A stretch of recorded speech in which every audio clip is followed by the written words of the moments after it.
You want me to say it for Yes! you? I always make the guests do it because I'm going to try. Like, follow, subscribe us, Hatch. On LinkedIn and YouTube, you do it.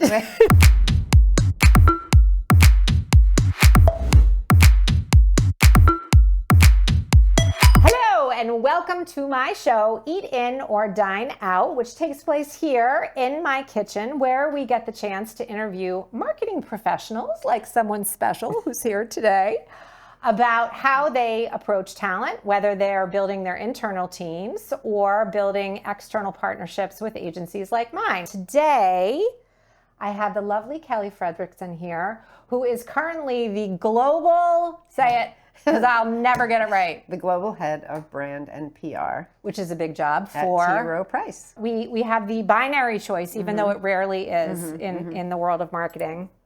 Do you want to talk about internal teams, which would be Eat In and would require some cooking probably, or Dine Out, where we get takeout and we talk a little bit about what it's like to find external partners and resources and how to manage that? Well, I love both. I've done both. Yeah. But today, let's talk about Dine Out. Dine Out. We're going to dine out. We'll see you soon.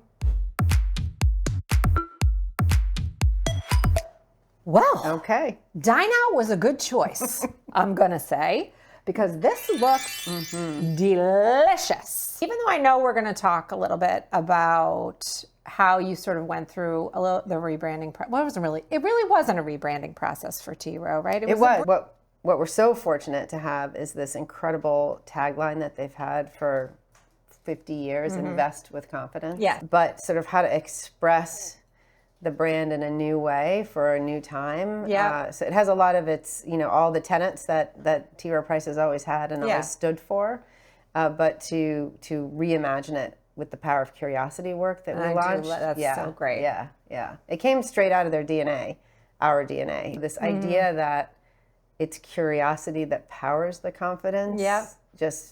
Was really special, but it was a expressing a rebranding for them. One of the things that I wanted to ask you is within T. Rowe and in the financial services industry, which has all of its own machinations, what does that mean for T. Rowe, and how do you know that it's an accelerant? What it means for me as brand as business accelerant is if we can capture that mental availability in someone's mind. 95% of the time, people are not in the market to partner with an asset manager. Is that true? 95% of the time. That's how long the cycle is. And so you really have to build a brand awareness in order to capture them when they are in market for that relationship 5% of the time. When you went through the rebranding process, you partnered with an external agency. So I think they had spent a year sort of reworking, what is the brand promise, what are the brand principles, and then how do you express it to the public? And that was all done with Digitas. Creatively. Yeah. And then a year later, we moved our media to Digitas because I really believe in the power of media-led creative thinking. I just think the way you reach consumers today has to be sort of very thoughtful. You can't make it and then go find them. We partnered with Epsilon, who's like a people-based marketing platform, and all of that takes a lot of time, because we're a highly regulated industry. But so the power of curiosity was created by Digitas for us. How are you seeing that come to life from a value standpoint? Well, a couple of different things.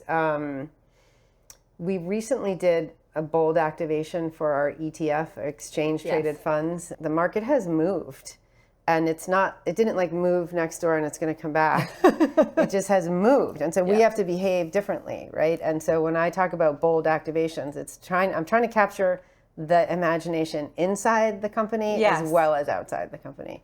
And so the one that we did last year was a true integration of media and creative, where we partnered with Digitas and Bloomberg, and we flipped a broadcast upside down to just sort of as a metaphor for what the market looks like and feels like right now. We flipped the broadcast upside down, we flipped their magazine upside down, and then we flipped a newsstand upside down in the Oculus, which is where all the financial advisors go to work. That to me was such an exciting thing for my team at T. Rowe Price to participate in and see oh my gosh, like the power of this idea to drive awareness for T. Rowe Price and our ETFs was a true marriage of creativity and media. I know we're talking about external agencies, but you also have an incredible team. Yeah. Oh my God. Yeah, I do. I have an incredible team internally at T. Rowe Price and at Digitas. So internally, it has been my delight of my 2.5 years there to go down to a legacy organization where many of my teammates and peers have been there for 20 to 30 years. Wow. Yeah. And so some of them, you know, they were just sort of waiting for somebody to work with them that had done this type of work before. So they, you know, they could dream big. Yeah. This really funny thing. So we partner with the ACC. Yeah. And so on the run up to basketball season, the ACC was doing all of this social media with the bobbleheads of the mascots of the team. Yeah. And so all of a sudden, these 3 or 4 people converged at my desk, and they had this idea to do a bobblehead of our logo and sort of put it on with. And now that is not something that T. Rowe Price would have ever done before, but it totally made sense because we partnered with that. 4 hours of work was more motivating than anything we did all year for that team. Because the internal team animated it, they wrote it, they got it on the air, and just the idea that, like, oh my God, to see your stuff in the wild, no matter how long, I've been doing this for 38 years, to see your stuff in the wild, it still really turns me on. It's like, oh, it's so true. Right? And 100%. So, yeah, and that was the internal team, and they are awesome.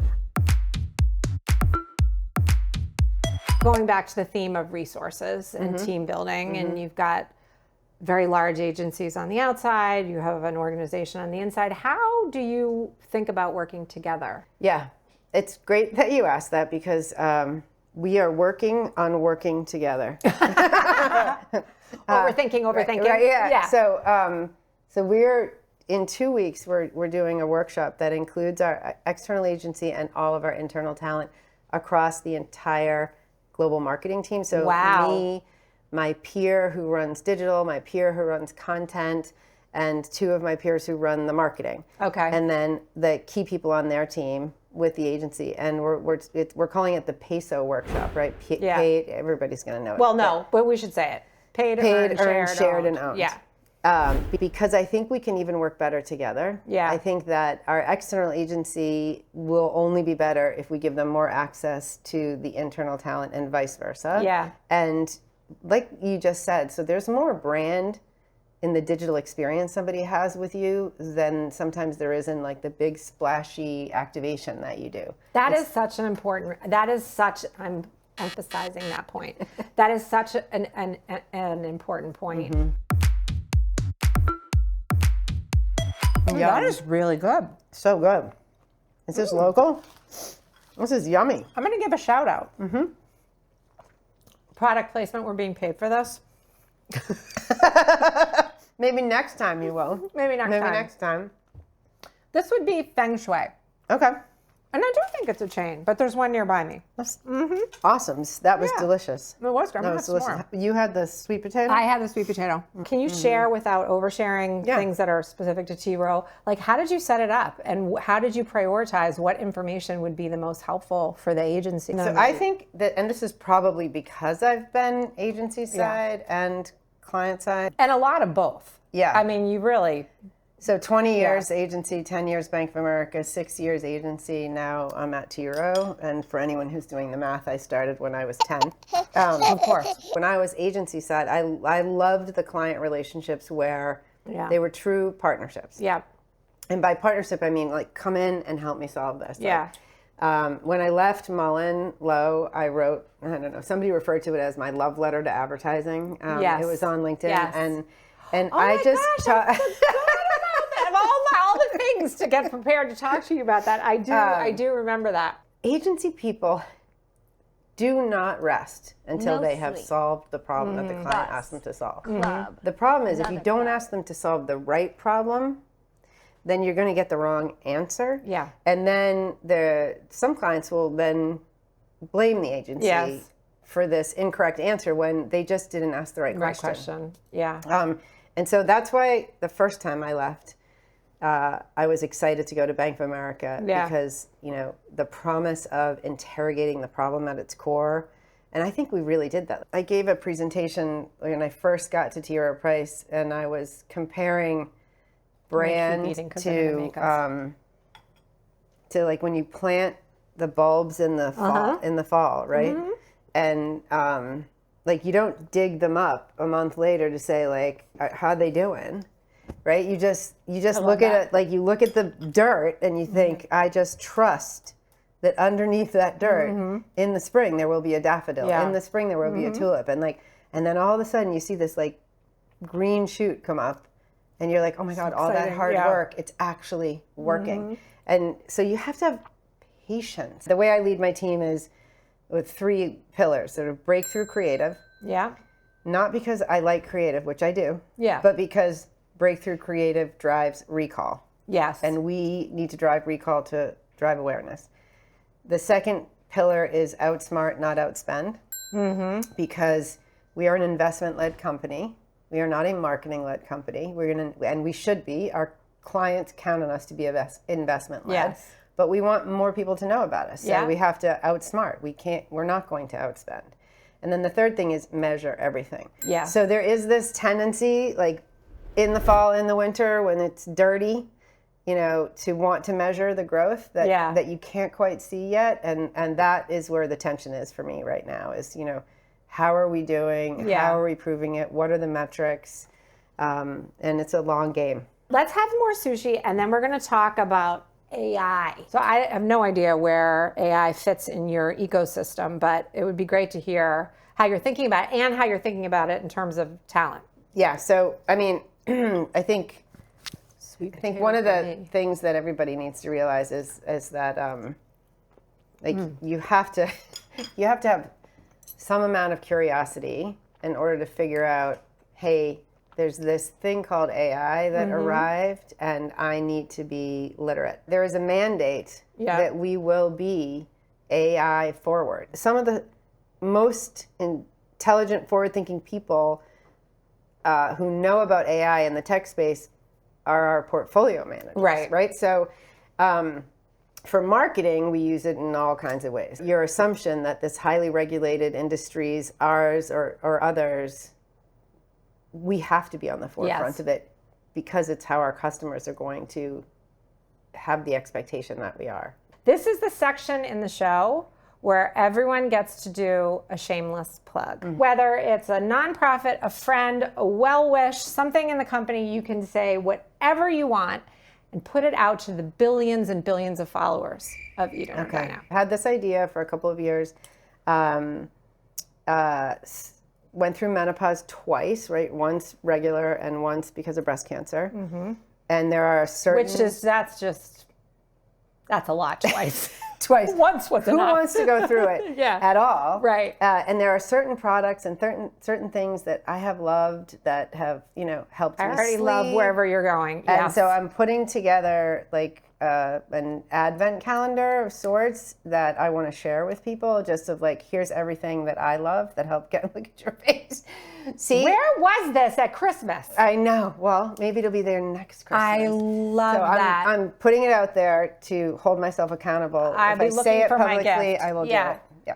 That is such a great idea. Okay. That is a fabulous idea. Great. Thank you. We're going to have to talk more about that. But thank you. Thank you for coming. This is so great. It was so fun. Great. Can I hug you? You can hug me. That's all I do. Okay. You want me to say it for you? Yes. I always make the guests do it because I'm going to try. Like, follow, subscribe us, Hatch. On LinkedIn and YouTube. You do it. Everyone should like, follow, and subscribe to Hatch on LinkedIn and Instagram. Thank you. That was You're awesome. Welcome.